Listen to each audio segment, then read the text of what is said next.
Assalamualaikum warahmatullahi wabarakatuh. Perkenalkan, nama saya Arini Nakiamani dari kelas 11 P12 yang dibimbing oleh Budra Dewi Megawati dengan NIP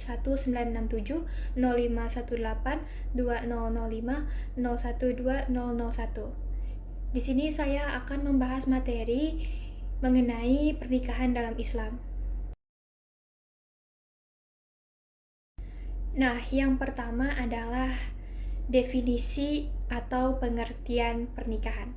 Apa itu pernikahan? Jadi pernikahan itu adalah akad suci yang mengikat pria dan wanita untuk hidup bersama, sah secara agama atau syariat untuk beribadah, melanjutkan keturunan, dan membangun keluarga yang sakinah, mawadah, dan warohmah. Kemudian, apa tujuan pernikahan? Tujuan pernikahan adalah untuk menciptakan rumah tangga yang tenang, tentram, damai, serta penuh cinta dan kasih sayang berdasarkan ajaran Islam.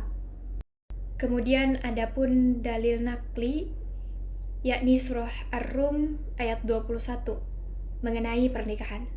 A'udzubillahi minasyaitonirrajim. Bismillahirrahmanirrahim. Wa min ayatihi an khalaqalakum min anfusikum azwajan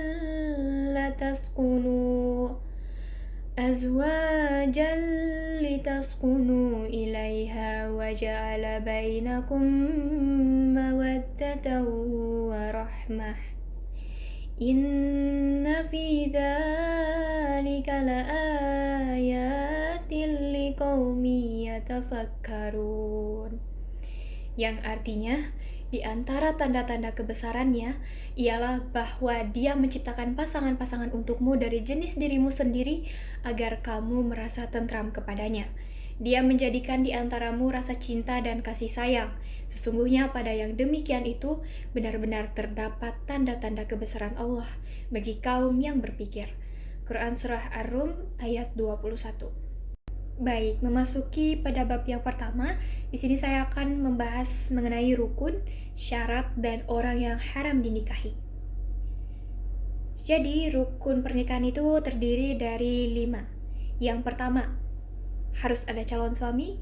Yang kedua, calon istri. Yang ketiga, wali nikah. Yang keempat, 2 orang saksi. Dan yang terakhir, ijab dan qabul.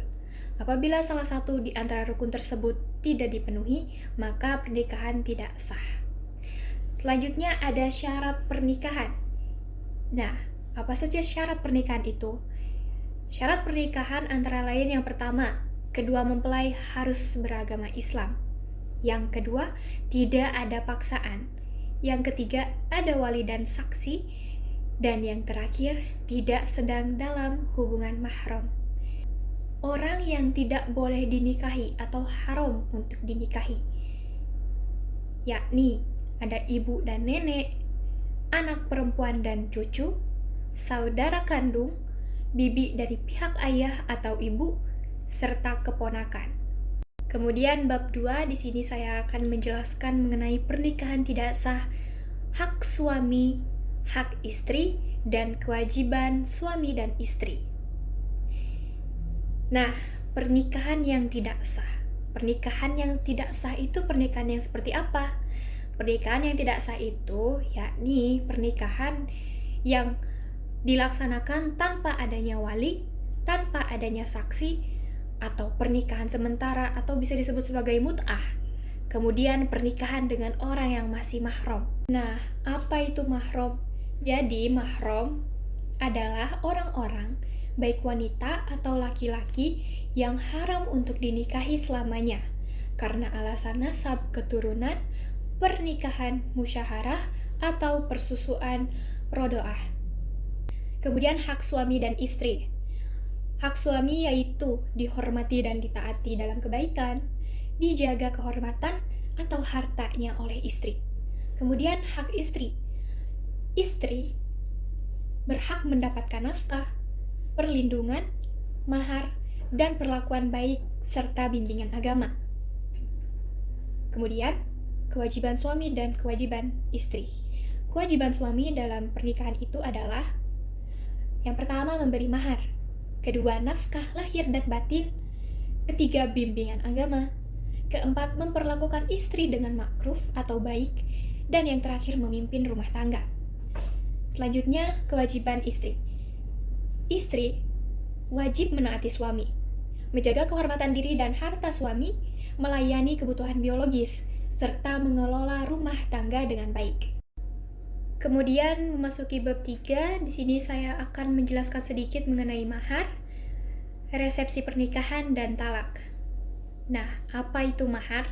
Jadi, mahar itu adalah pemberian wajib dari suami kepada istri saat pernikahan. Bentuknya bisa uang, barang, ataupun jasa. Yang kedua, resepsi pernikahan atau walimah. Walimah adalah acara syukuran setelah pernikahan, bertujuan mengumumkan pernikahan kepada masyarakat. Dan yang terakhir adalah talak. Talak adalah perceraian yang dijatuhkan oleh suami kepada istri. Dalam Islam, talak diperbolehkan, tetapi sangat tidak dianjurkan. Kemudian bab yang terakhir di sini saya akan menjelaskan mengenai iddah, rujuk, dan pernikahan dalam undang-undang. Yang pertama adalah iddah. Iddah merupakan masa tunggu seorang perempuan setelah perceraian atau kematian suami sebelum boleh menikah lagi. Tujuannya untuk memastikan tidak ada kehamilan. Kemudian rujuk. Rujuk adalah kembalinya suami kepada istrinya setelah talak raj'i selama masa iddah. Talak raj'i adalah jenis talak 1 atau 2 yang dijatuhkan suami kepada istri, di mana suami berhak merujuk kembali istrinya selama masa iddah atau masa tunggu, masih berlangsung tanpa perlu akad nikah dan mahar baru. Kemudian ada pun pernikahan dalam undang-undang atau UU. Pernikahan dalam undang-undang ini terdiri menjadi 2. Yang pertama ada UU nomor 1 tahun 1974. Berisi mengatur dasar hukum perkawinan di Indonesia. Tetapi setelah adanya perubahan yang dimana batas usia menikah menjadi 19 tahun bagi laki-laki dan perempuan, maka muncul atau terbitlah Undang-Undang nomor 16 tahun 2019. Itu adalah UU baru. Begitu, yang dimana batas usia pernikahan itu menjadi 19 tahun. Tujuannya untuk meminimalisir pernikahan dini. Selanjutnya ada hikmah pernikahan. Hikmah pernikahan antara lain yang pertama, pernikahan membantu seseorang menjaga diri dari zina dan menjalankan kehidupan sesuai syariat sehingga dianggap menyempurnakan separuh agama. Yang kedua, Allah menjelaskan bahwa pasangan diciptakan agar manusia memperoleh ketenangan atau sakinah, serta cinta atau mawaddah, dan kasih sayang atau warahmah dalam rumah tangga. Yang ketiga, pernikahan menjaga kehormatan dan menjauhkan diri dari perbuatan zina, serta melalui pernikahan lahir keturunan yang sah dan dapat dididik menjadi generasi beriman dan berakhlak baik. Dan yang terakhir adalah kesimpulan. Jadi kesimpulannya adalah pernikahan dalam Islam merupakan ikatan yang suci dan memiliki aturan yang jelas, mulai dari rukun dan syarat, larangan menikahi orang tertentu, hingga hak dan kewajiban suami istri. Islam juga mengatur berbagai hal dalam kehidupan rumah tangga seperti mahar, talak, iddah, dan rujuk. Selain diatur dalam syariat, pernikahan juga memiliki dasar hukum di Indonesia melalui Undang-Undang Nomor 1 Tahun 1974 tentang perkawinan yang kemudian diperbarui melalui Undang-Undang Nomor 16 Tahun 2019 tentang perubahan atas UU Perkawinan. Baik, sekian dari saya. Mohon maaf apabila ada kesalahan. Terima kasih. Wassalamualaikum warahmatullahi wabarakatuh.